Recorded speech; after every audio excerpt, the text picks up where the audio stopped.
ایک دفعہ کا ذکر ہے کہ ایک چھوٹے سے گاؤں میں ایک ملر اور اس کی خوبصورت بیٹی رہتے تھے۔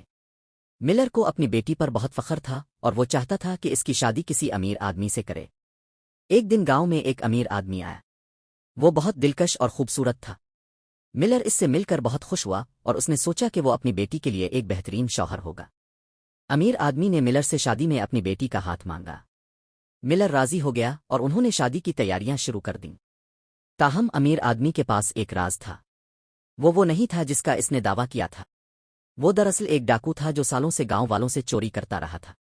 ملر کی بیٹی امیر آدمی کی اصل شناخت سے ناواقف تھی۔ وہ اس سے شادی کرنے اور نئی زندگی شروع کرنے کے لیے پرجوش تھی۔ شادی والے دن ملر کی بیٹی تقریب کی تیاری کے لیے امیر آدمی کے گھر گئی۔ جب وہ پہنچی تو اس نے امیر آدمی کا گھر بہت عجیب پایا۔ کوئی نوکر نہیں تھا اور گھر چوری کے سامان سے بھرا ہوا تھا۔ اچانک امیر آدمی نمودار ہوا اور اس نے اپنی اصلی شناخت ظاہر کی۔ اس نے ملر کی بیٹی کو بتایا کہ وہ ایک ڈاکو ہے اور وہ اس سے شادی کرنے والا ہے اور پھر اسے قتل کر دے گا۔ ملر کی بیٹی گھبرا گئی۔ وہ جانتی تھی کہ اسے فرار ہونا ہے لیکن وہ نہیں جانتی تھی کہ کیسے۔ جیسے ہی ڈاکو اسے پکڑنے ہی والا تھا کہ ملر کی بیٹی نے چالاکی سے اسے چکما دیا اور گھر سے فرار ہو گئی۔ وہ بھاگ کر اپنے باپ کے گھر گئی اور اسے سب کچھ بتایا۔ ملر حیران اور غصے میں تھا۔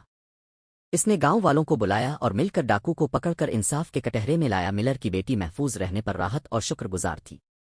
اسے احساس ہوا کہ وہ ایک خوفناک انجام سے بال بال بچ گئی ہے۔ اس دن سے ملر کی بیٹی زیادہ محتاط تھی۔ اس نے سیکھا کہ ظاہری شکل دھوکہ دہی ہو سکتی ہے اور یہ کہ حقیقی کردار ہی سب سے زیادہ اہمیت رکھتا ہے۔